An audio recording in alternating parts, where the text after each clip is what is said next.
ሳይቱ ላይ ትመጣላችሁ እዚህ ጋር ማለት ነው የሰርች እንትን ነው ከዛ ቻንስ ካርተር ብላችሁ ሰርች ማድረግ ነው ቻንስ ካርተር የሚለው ማለት ነው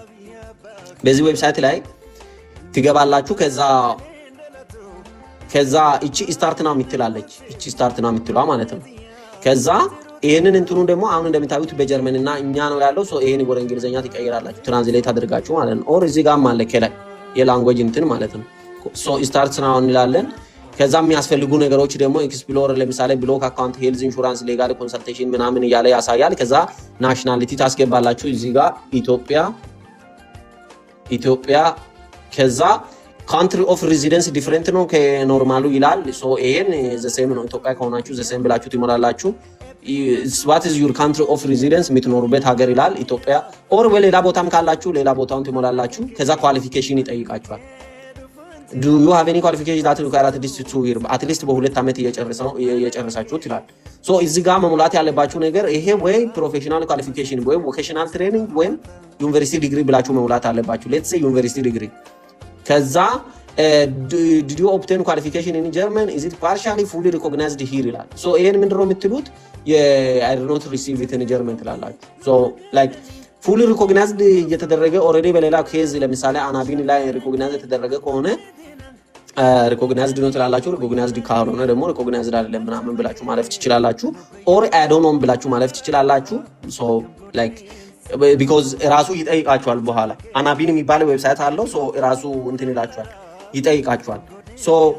let's say no my qualification is not recognized in German ብለን እንለፍ ከዛ ጀርመንኛ ሌቨል ይጠይቃል ቅድም at least A1 level መኖር አለበት ተብሏል አይደለ so like A1 level መጀመሪያ መማር እንዳለባችሁ እንትን ተብሏል ማለት ነው so let's say A1 level ይሄንን እንሙላ እንደዚህ ማለት ነው ከዛ እንግሊዘኛ ደግሞ ይጠይቃል እንግሊዘኛ ደግሞ B2 level ተብሏል ማለት ነው so B2 level እንሞላለን እንደዚህ ማለት ነው እድሜ ይጠይቃል ማለት ነው እዚህ ጋር so እድሜያችሁን ደግሞ ትሞላላችሁ እዚህ ጋር ስንት እድሜ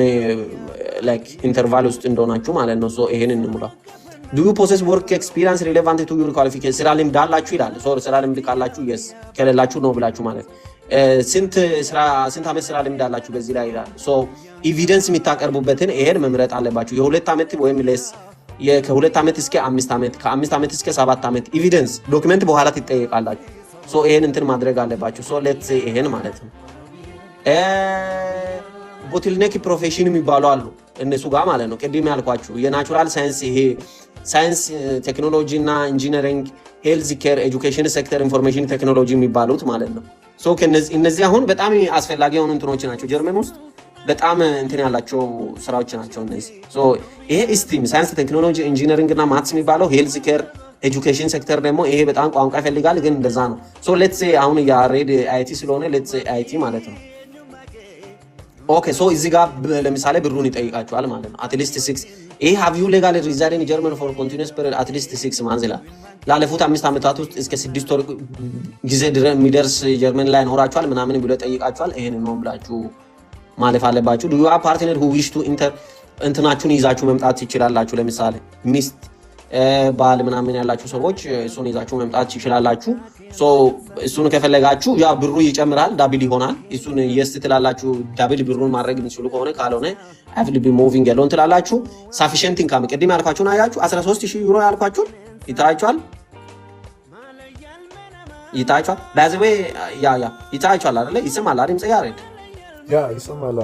ያ so ይሄ 13000 ቅድም ያልኳችሁ ይሄንን ነው 13000 per person ነው per person ማለት ሁለት ሚሊዮን ከሆነ 26000 so ይሄን yes ነው ማለት ያለብኝ ነው ማለት አትችልም ነው ካልክ አታልፍ do you already job offer an employer in German ለምሳሌ ይሄ ምን ነው ሌላ አድቫንቴጁ የማንን እንስማ የምትለው እቺ ፍሬም የምትባለው ማንን ነው ያ so job offer ለምሳሌ job offer የምታገኝ ከሆነ ባይዘው ያኛው ብሩን ማስቀረት ይችላል 13000 ሆነ ማለት ነው ራሲ አፕላይ አድርገ ለምሳሌ job offer የምታገኝ ከሆነ እሱን ማስቀየረት ይችላል ካገኘህ yes ብለህ ካላገኘህ ነው ብለህ ነው የምታልፈው so let's say no እንበል ከዛ ሲም ይጠይቃል ከዛ ኢሜል ታስገባለህ ይልክልሃል እንትን ማለት ነው ሪዛልቱ እንትን ነው ወይስ አይደለም የሚለው ማለት ነው እዚህ ጋር አያ አሁን ሙሉ ስቴፖቹን ሞላ ሲምህን ታስገባለህ ኢሜልን ታስገባለህ ኢሜል ላይ ኤሊጂብል ነህ ወይስ አይደለም የሚለው ይልክልሃል ማለት ነው